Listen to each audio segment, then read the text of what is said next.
என்ன pass, America shut down ஆயிடுச்சாமே. கிட்டத்தட்ட 10 லட்சம் பேர் அவங்களுடைய ரெசிக்னேஷனை கொடுக்க போகிறாங்களாமே. பெரிய அளவில் அமெரிக்காவினுடைய ஸ்டாக் மார்க்கெட்டெல்லாம் கிராஷ் ஆயிருமா? அமெரிக்காவில் அடுத்ததாக என்ன நடக்கும்? டொனால்டு ட்ரம்ப் அவர்களுக்கு இதனால் சிக்கலா? அமெரிக்க வரலாற்றில் இதே மாதிரி ஏதாவது நடந்திருக்கா? பல கேள்விகளுடைய பதிலாகத்தான் இந்த ஒரு பதிவு இருக்க போகுது. அன்பு தமிழ் நெஞ்சங்களுக்கு தமிழ் பொக்கிஷத்தின் வணக்கங்கள்.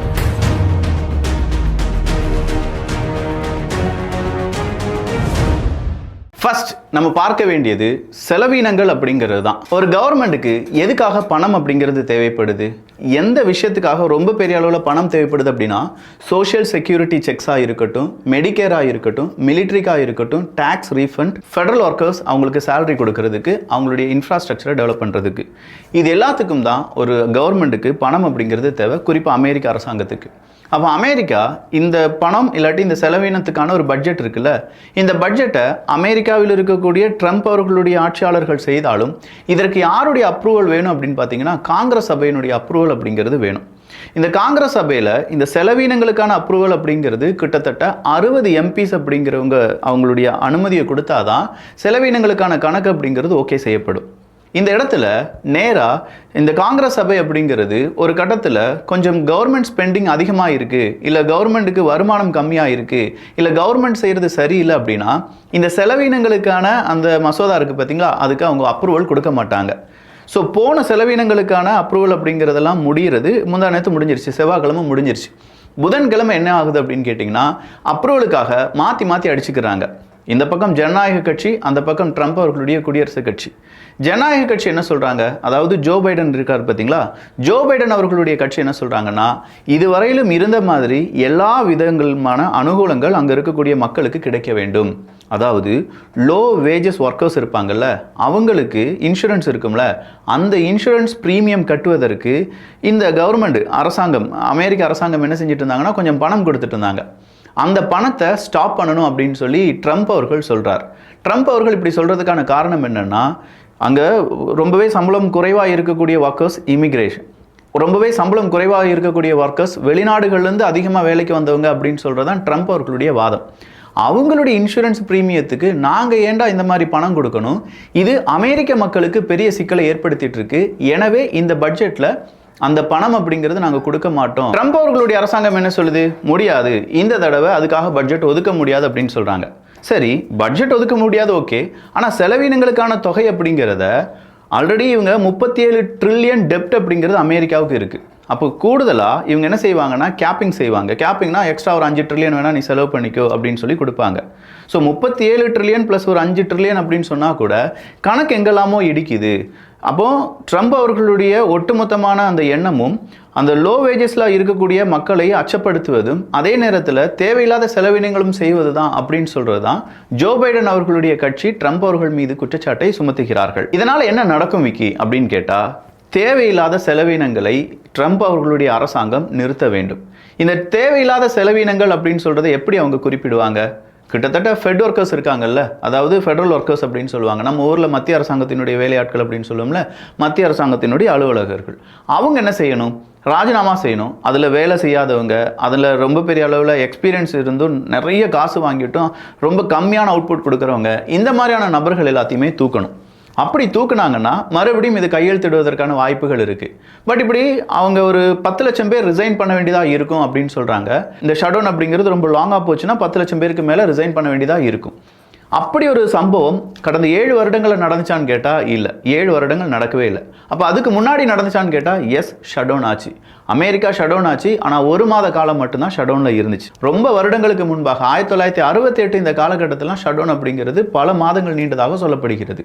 ஸோ இந்த ஷட்டவுன் அப்படிங்கிறது என்ன, ஓகே, செலவழிக்க பைசா இல்லையா, கம்ப்ளீட்டாக நம்முடைய ஃபெடரல் ஒர்க்ஸ் எல்லாமே அப்படியே நிப்பாட்டுங்க அப்படின்னு சொல்லி நிப்பாட்டிடுவாங்களாம். ரொம்ப எசென்ஷியலாக இருக்கக்கூடிய ஒர்க்ஸ் மட்டும்தான் நடக்குமா. ஸோ எசென்ஷியல் ஒர்க் அப்படின்னு சொல்லும்போது மிக முக்கியமாக அரசாங்கம் இந்த வேலை செய்யலைன்னா ரன்னே ஆகாத அரசாங்கம் அப்படின்னு சொல்கிற ஒர்க் மட்டும் ரன் ஆகிட்டே இருக்கும். மீதம் இருக்கும் எல்லா ஒர்க்கும் அங்கே நிப்பாட்டப்படும். மீதம் இருக்கும் நான் எசென்ஷியல் ஒர்க் அப்படின்னு சொல்லும்போது இந்த இடத்துல யாருக்கு ரொம்ப பெரிய அளவில் ஹிட்டு கிடைக்கும் அப்படின்னு பார்த்தா, ஆக்டிவ் டியூட்டி மிலிட்ரிக்கு எக்ஸ்பென்ஸே இங்கே பைசாவே இல்லை, மிலிட்ரிக்கு எப்படி இனிமேல் பைசா கொடுக்க முடியும்.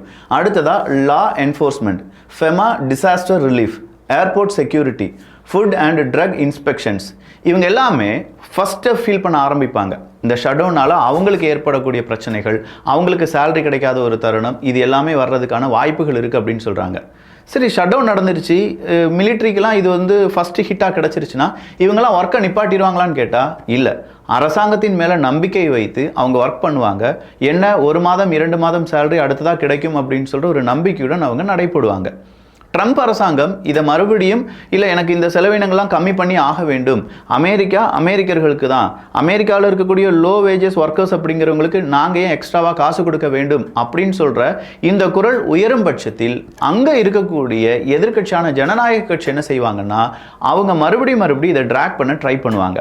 அதனால தான் அமெரிக்காவினுடைய துணை அதிபர் ஜேடி வான்ஸ் அவர்கள் என்ன சொல்றாரு, அமெரிக்க மக்களுடைய நெத்தியில துப்பாக்கியை வச்சு எதிர்க்கட்சி நாங்க சொல்ற மாதிரிலாம் நீங்க கேட்கணும், அப்படி கேட்கலனா இந்த ஒரு செலவினத்துக்கான பில் அப்படிங்கிறது பாஸ் ஆகாதுன்னு சொல்லி எங்களை மிரட்டுறாங்க. பட் அவங்களுடைய உருட்டல் மிரட்டல்கள்லாம் நாங்க பயப்பட மாட்டோம் அப்படின்னு சொல்றாங்க. சரிப்பா, இதெல்லாம் ஒவ்வொரு சிக்கலா இருந்தாலும் சில ரிப்போர்ட்ஸ் அப்படிங்கிறத கவர்மெண்டால இந்த ஷட் டவுன் காலத்தில் கொடுக்கவே முடியாதுன்னு சொல்றாங்களே, அந்த ரிப்போர்ட்டால ஏதாவது சிக்கல் இருக்கா அப்படின்னு நீங்க கேட்டீங்கன்னா, இந்த ரிப்போர்ட் அப்படின்னு சொல்லும்போது இன்ஃப்ளேஷன் நம்பராக இருக்கட்டும், அதே மாதிரி ஜாப் ரிப்போர்ட்ஸாக இருக்கட்டும், இதை கவர்மெண்ட் கொடுக்க மாட்டாங்க. எத்தனை நாட்களுக்கு இந்த ஷட் டவுன் இருக்கோ அத்தனை நாட்களுக்கு இந்த ரிப்போர்ட் அப்படிங்கிறது போகாது. இந்த ரிப்போர்ட் போகலைன்னா யார் அது ரொம்ப பெரிய அளவில் பாதிக்கும் அப்படின்னு பார்த்தீங்கன்னா ஃபெட் சிஸ்டத்தை பாதிக்கும். ஃபெட் சிஸ்டத்தை பாதிச்சது அப்படின்னா அவங்களுடைய அந்த இன்ஃப்ளேஷன் இல்லாட்டி வட்டி விகிதத்தை கூட்டுவது குறைப்பது, இதில் இவங்களுக்கு ஏதாவது டேட்டா இருக்குமான்னு கேட்டால் எந்த டேட்டாவும் இருக்காது. என்னடா 1 மாதத்துக்கு முன்னாடி தான்டா அமெரிக்கா அவங்களுடைய ஃபெட் இன்ட்ரெஸ்ட் ரேட்டை கம்மி பண்ணாங்க, அதனால் தங்கத்தினுடைய விலை அதிகரிச்சிச்சு, இது எல்லாமே நடந்துட்டு இருக்கும்போது எகெயின் ஃபெட்டுக்கு தேவையான டேட்டாவே கிடைக்கலனா ஃபெட் ஏரில் நின்றுட்டு இருப்பாங்களே, என்ன செய்வாங்க அப்படிங்கிற ஒரு கேள்வி இருந்துச்சு. அப்படின்னா இந்த இடத்துல தான் அமெரிக்காவுக்கான சிக்கல் அப்படிங்கிறது ஆரம்பிக்கும்.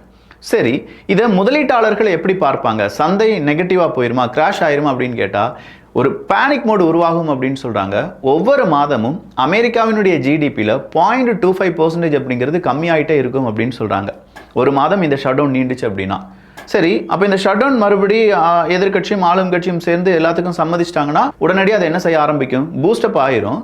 பட் இனிஷியல் பேனிக் மோடு இருக்குது பார்த்தீங்களா, இந்த பேனிக் சிச்சுவேஷன் அப்படிங்கிறத கடந்து செல்வதற்கு அங்கே இருக்கக்கூடிய மக்களுக்கும் அங்கே இருக்கக்கூடிய ஃபெட் ஒர்க்கர்ஸ் யாருக்கு ஜாப் லாஸ் ஆகும், யார் ஜாப் ரிசைன் பண்ணணும், எந்த மாதிரியான சர்வீஸ் கட் ஆகும், நம்ம இப்போ செய்யக்கூடிய சர்வீஸ் லெட்ஜரில் வருமா வராதா, ஃபெட் சிஸ்டத்துக்குள்ள இந்த மாதிரியான இன்ஃப்ளேஷன் ரிப்போர்ட் வரலனா அடுத்ததான் அங்கே ஏற்படக்கூடிய பாதிப்புகள் என்ன, இந்த மாதிரி ஏகப்பட்ட கான்ஃப்ளிக்டான கேள்விகள் உருவாகும். இந்த கேள்விகள் காரணமாக நம்பிக்கையின்மை அப்படிங்கிறது தான் பெரிய ஒரு தலைவலியாக மாறும். சரி, அப்படின்னா டொனால்டு ட்ரம்ப் அவர்களுடைய கட்சிக்கு எத்தனை எம்பிஸ் இருக்காங்க அப்படின்னு கேட்டால் ஒரு 53 பேர் இருக்காங்க. 2 பேர் சுயேட்சையாக இருக்காங்க. அந்த 2 பேருமே டொனால்டு ட்ரம்ப் அவர்களுக்கு ஆதரவாக தான் இருக்காங்க. 55 பேருடைய ஓட்டு அப்படிங்கிறது யார்கிட்ட இருக்குது, ட்ரம்ப் அவர்களிடம் இருக்குது. ஆனால் மொத்தம் 60 ஓட்டு வேணும் அப்படின்னு நம்ம சொன்னோம். இன்னும் 5 பேருடைய ஓட்டு கிடைச்சா போதும் டொனால்டு ட்ரம்ப் அவர்களால் இந்த செலவினத்துக்கான பில்லை பாஸ் பண்ணிட முடியும். இதற்கும் டொனால்டு ட்ரம்ப் அவர்கள் முயற்சி பண்ணிட்டு இருக்காரா அப்படின்னு கேட்டால் முயற்சி பண்ணிட்டு தான் இருக்காங்க. அப்போ இந்த ஷட் டவுன் அப்படிங்கிறது நம்முடைய பணம் இல்லாட்டி அமெரிக்காவினுடைய பணத்தை எங்கேயும் கொண்டு போகாது, கொஞ்சம் டிலே செய்ய வைக்கும். அப்படிங்கும் போது அங்கே இருக்கக்கூடிய ஷேர் மார்க்கெட்டர்ஸ் இல்லாட்டி முதலீட்டாளர்கள் இதை பாசிட்டிவாகவும் பார்த்துருக்காங்களாம். பல தடவை இந்த ஷட் டவுன் அப்படிங்கிற பேச்சு வரும்போதெல்லாம் ஷேர் மார்க்கெட் இன்க்ரீஸ் ஆகுமா, ஏன் இன்க்ரீஸ் ஆகுது அப்படின்னு கேட்டால் இல்லை, கவர்மெண்ட் ஏதோ ரொம்ப நல்ல முடிவுகள் எடுப்பாங்க, அந்த நல்ல முடிவுகள் எடுக்கிறதுனாலையும் அதே நேரத்தில் செலவினங்களை கம்மி பண்ணுறதுனாலையும் இன்ஃப்ளேஷன் ரேட்டெல்லாம் கட் பண்ணுறதுனாலையும் இப்படி ஏகப்பட்ட விஷயங்கள், இன்ஃப்ளேஷன் ரேட் அப்படிங்கிறதெல்லாம் ஒருவேளை அதிகப்படுத்துறதுனாலையும் நிறைய நேரத்தில் இந்த ஷேர் மார்க்கெட் அப்படிங்கிறத அவங்க பாசிட்டிவ் ரெஸ்பான்ஸுக்கு கொண்டு போவாங்க அப்படின்னு சொல்லப்படுது. அதே மாதிரி தான் இந்த தடவையும் ஷேர் மார்க்கெட்டு கிராஷ் அப்படிங்கிறது உருவாகாது. பட் ஷட் டவுன் அப்படிங்கிறது நீண்டு செல்ல செல்ல செல்ல அமெரிக்காவுக்கு மட்டும் கிடையாது இது சிக்கல், உலக நாடுகளுக்கே இது சிக்கல் தான். அமெரிக்காவினுடைய மிலிட்ரி எல்லாமே சரியாக வேலை செய்யலை அப்படின்னா அடுத்ததாக பல நாடுகள்லையும் இது பாதிக்குமே அப்படின்னு கேட்டால் இந்த இடத்துல தான் நான் சொன்ன மாதிரி ஷட் டவுன் அப்படிங்கிறது உடனடியாக ஃபெடரல் ஒர்க்கர்ஸ் அப்படிங்கிறவங்க அவங்களுடைய ஜாபை நிப்பாட்ட வேண்டும் அப்படிங்கிறத விட அவங்களுக்கு சம்பளம், அவங்களுக்கு தேவையான பணத்தை உடனடியாக கொடுக்க முடியாது என்பது மட்டும்தான். ஒர்க்ஸ் ஒரு பக்கம் நடந்துட்டு இருக்கும், பட் பணம் அப்படிங்கிறத கூடுதலாக கவர்மெண்டால் கொடுக்க முடியாது. ஒரு பாலம் கட்டிட்டு இருக்காங்கன்னா அந்த பாலம் கட்டுறதுக்கு 5 கிலோ சிமெண்ட் வாங்கணும்னா அந்த சிமெண்ட்டுக்கான காசை இப்போ கவர்மெண்ட் கொடுக்க மாட்டாங்க. வேற ஏதாவது வேலை இருக்குன்னா அதை மட்டும் செஞ்சுட்டு இருப்பாங்க. இந்த மாதிரியான குட்டி குட்டி குட்டி டிலே வர்றது நாளடைவில் பெரும் ப்ராஜெக்டை அடுத்த ஒரு மாதத்துக்கு எக்ஸ்டெண்ட் பண்ணுறதுக்கான காரணமாக மாறும். ஸோ இந்த ஷட் டவுன் நீண்டு போக போக அமெரிக்காவினுடைய ஒட்டுமொத்தமான திட்டங்களும் அவங்களுக்கான டெவலப்மெண்ட், அங்கே உள்ளார வரக்கூடிய பல பிரச்சனைகள், எதிர்கட்சிக்கும் ஆளுங்கட்சிக்குமான சிக்கல், மக்கள் பேனிக் மோடுக்கு போயிடுறாங்க, லோ வேஜஸ் மக்கள் அங்கே என்ன செய்ய போகிறாங்க அப்படிங்கிற கேள்வி, இது எல்லாம் தான் ஒரு பெரிய பூதமாக வெடிக்க வாய்ப்புகள் இருக்குது. இந்த பூதத்தை ஒரு மாதத்துக்குள்ளே ஓட்டி வேணாம் செலவினத்துக்கான பில்லு பாஸ் ஆயிடுச்சு அப்படின்னு சொன்னால் பிரச்சனை கிடையாது. ஒரு மாதத்துக்கு மேலே போகாதுன்னு நம்புகிறாங்க. அப்படி போச்சுன்னா அடுத்ததாக விதி யாரை விட்டது அப்படிங்கிற லெவலில் தான் அமெரிக்கர்கள் அவங்களுடைய வாழ்க்கையை நடத்த வேண்டியதாக இருக்கும். அது கூடவே சேர்ந்து உலக நாடுகளும் சேர்ந்து அனுபவிக்க வேண்டியதாக இருக்கும் என்பதும் குறிப்பிடத்தக்கது. அடுத்த அப்டேட்டில் இதை பற்றி இன்னும் என்னென்ன டீட்டெயில்ஸ் வந்திருக்கோ அதெல்லாம் பார்க்கலாம்.